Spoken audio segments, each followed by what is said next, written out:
All right, I'm just doing a final wrap-up of Perryville.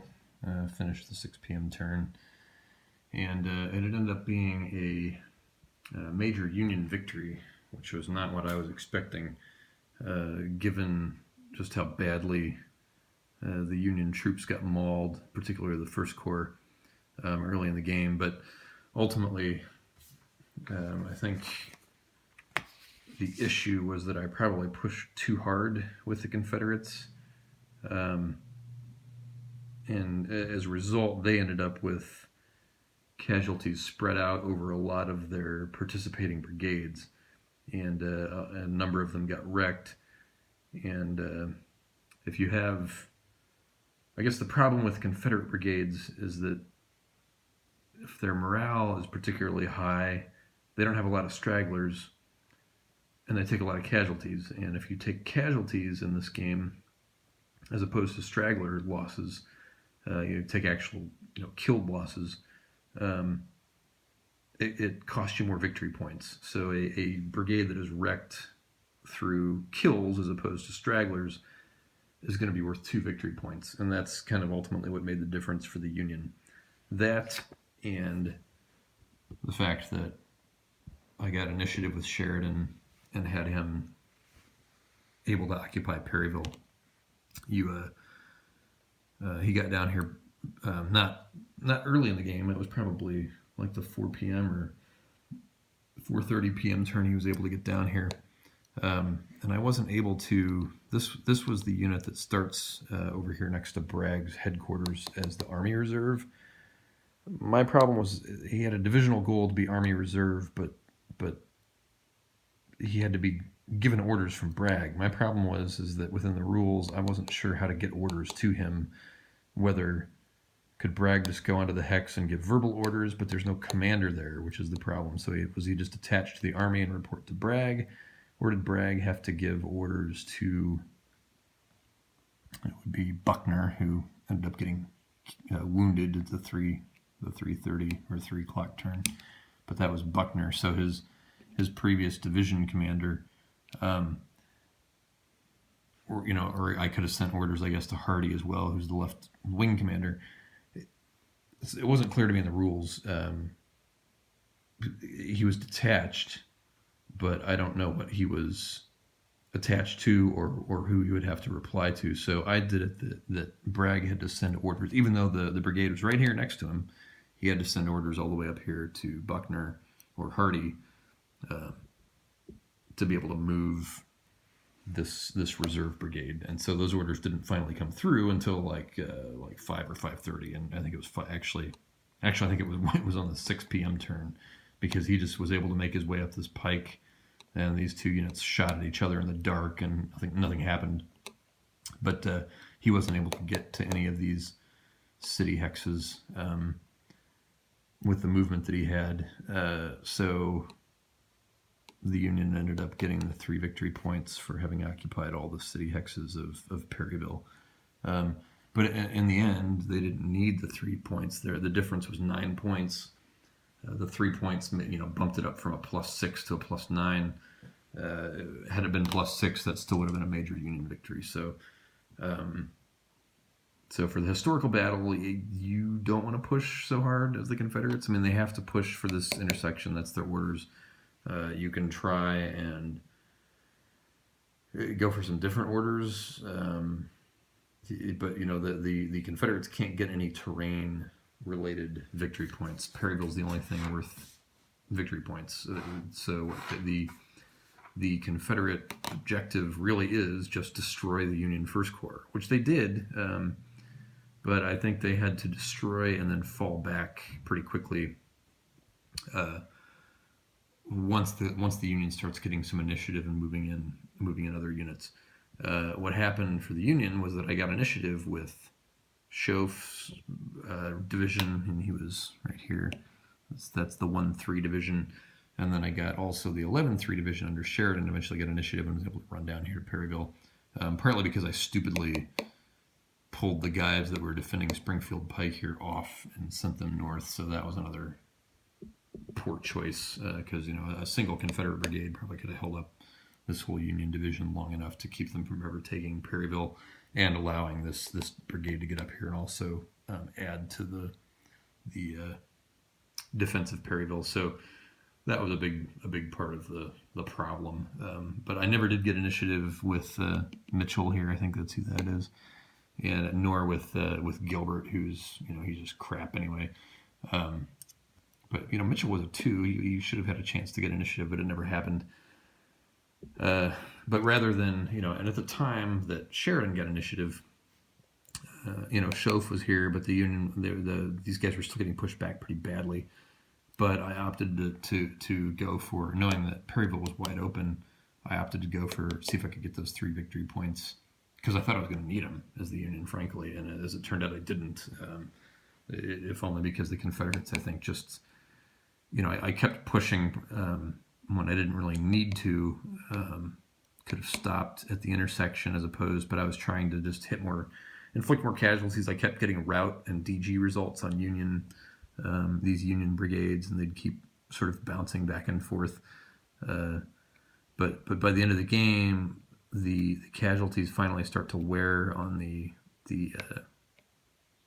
generally slightly better morale Confederate troops, but they're also a little bit smaller, and so the casualties sort of hit all at once, or the fatigue sort of hit all at once for the Confederates, and I had a lot of DG results where guys had gotten pushed back, and then likewise, 5 destroyed Confederate brigades. That's just not good for your victory points. A lot of those were worth 2 victory points apiece because they were destroyed through casualties as opposed to stragglers. So for the historical battle, and there's a reason that Dean designed this game with so many options or variants, because that's kind of the interesting stuff here. The historical battle, not particularly interesting because it was basically an exercise in command futility on both sides. Buell, historically, didn't even hear the battle. It was like acoustic shadows or whatever. He couldn't hear it going on and didn't know anything was happening. So unless you roll a 12, he can't issue any orders. So the whole Union response in the battle comes down to initiative. And you just don't have the good enough Union commanders to get initiative. Sheridan is your best chance because he's a 3, so you only need a 10, I think, to get initiative with him. Yeah. But 10, 11, or 12 is what it's going to take for most of the guys. It's going to be a 12. Mitchell only would have needed an 11. Or I think George Thomas even, he never got initiative either. So it's just, you have really no command options with the Union. You're stuck defending. Everybody's frozen.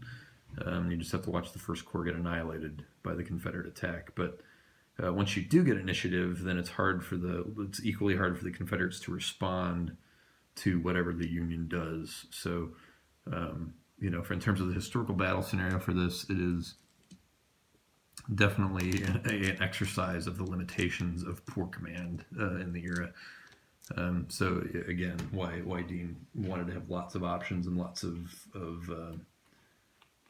what if scenarios and stuff. And so that's one of the best parts about the CWB, is that you can take a battle that nobody simulates. I'm not sure of any other games that have simulated Perryville, unless there's some magazine title or something I'm not thinking of.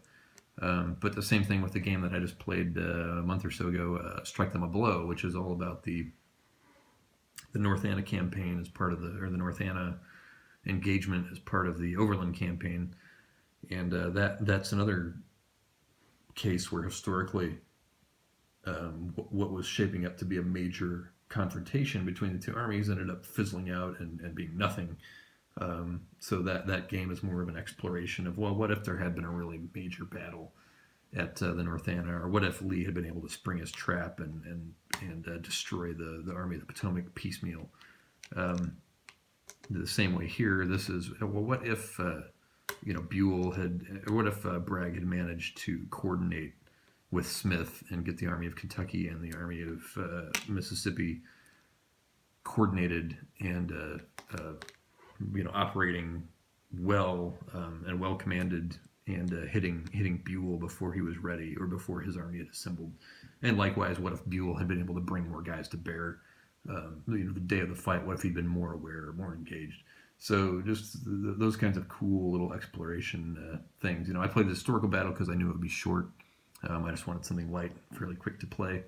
But certainly exploring some of these more what if scenarios. And I think one of the bonus counter sheets, one of the Christmas counter sheets the gamers used to send out, had even more Union troops that you could add as more of a what if type thing. And I think it's Sill's Wing for the Union. So even more possibilities exist there. And I think they did this too with the 3 battles of Manassas, which posits a whole third fight at Manassas. I forget if it's later war or something in between First and Second Manassas. I don't remember the exact nature of it. It's one of the CWB games I haven't played, but it's just one of the great reasons about this whole, or one of the great things about this whole system, is that it just has battles that aren't gamed anywhere else. There is no North Anna anywhere else. There's no Perryville anywhere else. There's I don't think Franklin anywhere else either, or Champion Hill anywhere else. So, or the detail of the 7 days. So just really great that this series exists. It's sad there isn't any more, but I am certainly thrilled and very pleased with what I've played from the line of battle system at the regimental level. And that's, I think I've said in videos before, the regimental level of the Civil War is sort of where my mental image of Civil War battles is at. So, and we've got forthcoming to take Washington, which is the Monocacy battle, and I'm very much looking forward to that. That's another one that's just never gamed anywhere. So it's nice to have these smaller battles and lesser known battles to explore, particularly at the regimental level. And then of course after Monocacy, the big one that I'm waiting for is Wilderness, to see a regimental treatment of Wilderness. It's going to be pretty awesome. So anyway, another enjoyable little romp through a CWB title. This one plays pretty quick. Kind of hard to find at a decent price anymore. I got lucky and found a guy selling it locally for a fairly reasonable price compared to where I've seen it online. So, but it's definitely one to check out if you can get a handle on it. Largely because it's very small and you can play it very quick. I mean, this was 10 turns or whatever. So. And not a lot of units to move around. And then if you want to get bigger and kind of delve into the what ifs and stuff, that's all there too. So great little package from the gamers.